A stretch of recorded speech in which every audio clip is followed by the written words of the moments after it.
the Bodhisattva knows that all the dharmas are of a single nature, non-dual. A.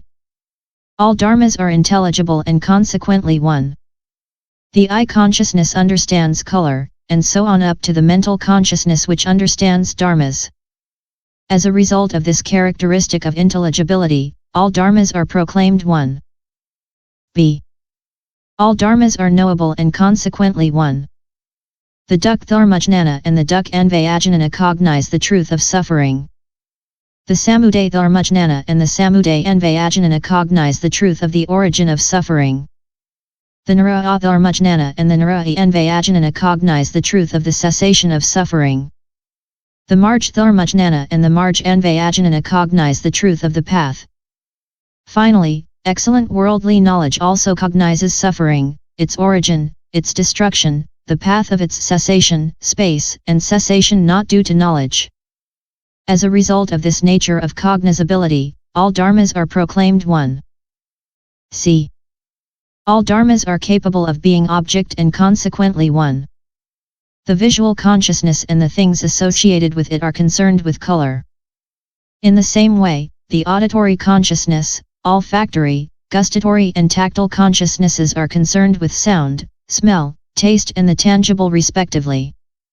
The mental consciousness and the things associated with it are concerned with the eye, color and the visual consciousness as well as all the others, including the mind, dharmas, and the mental consciousness. As a result of this nature of objectivity, all dharmas are declared one.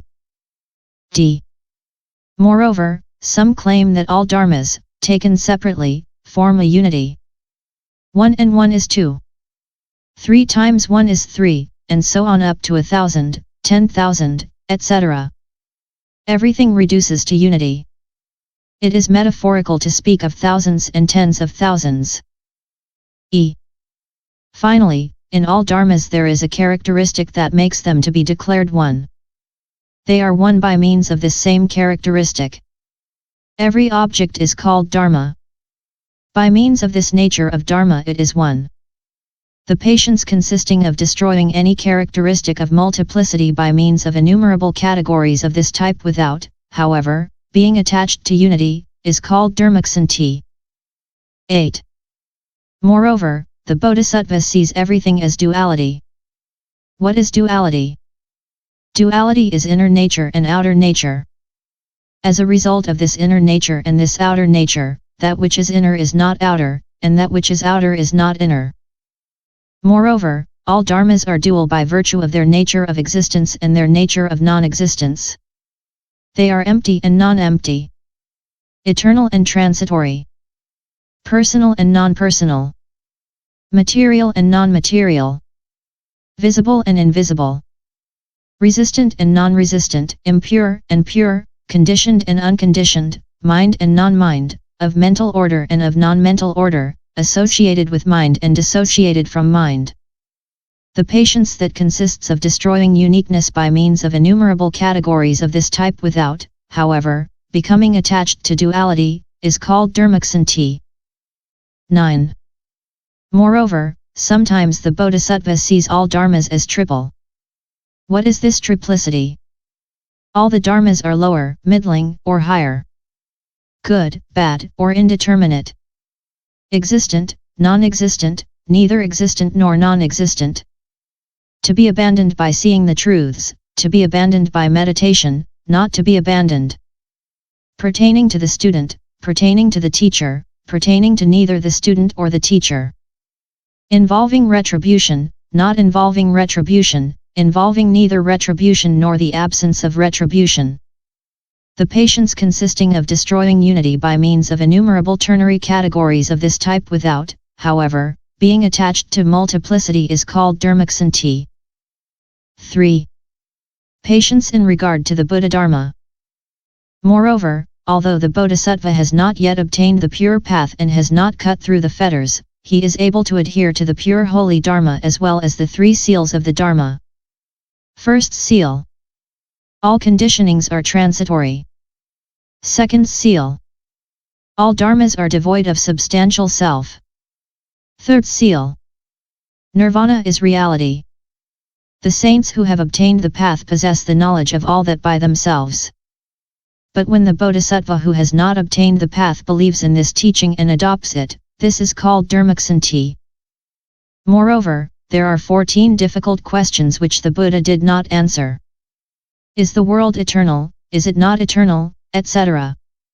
See above, Trait, I, p. 155 f.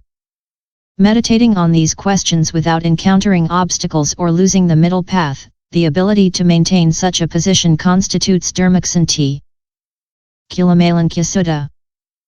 A bhiksu who was reflecting and meditating on these 14 difficult questions had no success in penetrating them and became impatient.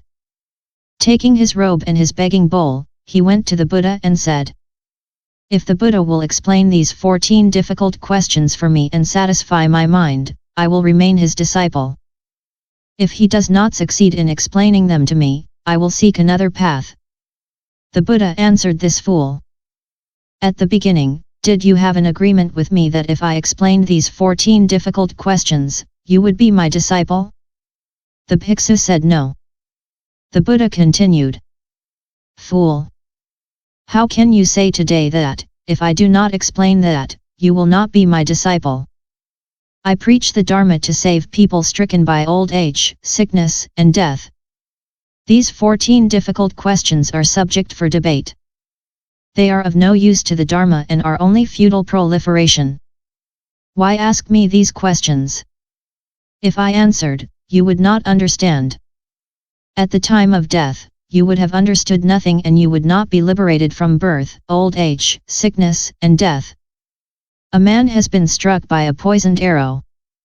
His relatives and his companions have called a physician to remove the arrow and apply an antidote. The wounded man says to the physician, "I will not let you take out the arrow until I know what is your clan, your name, your family, your village, your father and mother and your age. I want to know from which mountain the arrow came from, what kind of wood and feathers, who made the arrowhead and what kind of iron. Then I want to know if the bow is of mountain wood or animal horn. Finally, I want to know where the antidote comes from and what is its name. After I have learned all these things, I will let you take out the arrow and apply the antidote." The Buddha then asked the bhiksu, "Will this man be able to know all these things and only after that let the arrow be removed?" The bhiksu answered, "The man will not succeed in knowing all that, for, if he waited to know it all, he would be dead before the operation." The Buddha continued, "You are like him. The arrow of wrong views dipped in the poison of thirst has pierced your mind. I want to remove this arrow from you, my disciple. But you are unwilling to let me take it out, and you want to know if the world is eternal or non-eternal, finite or infinite, etc. You will not find what you are looking for, but you will lose the life of wisdom. You will die like an animal and fall into the shadows." Gradually the bhiksu understood the words of the Buddha deeply and later attain arhathood.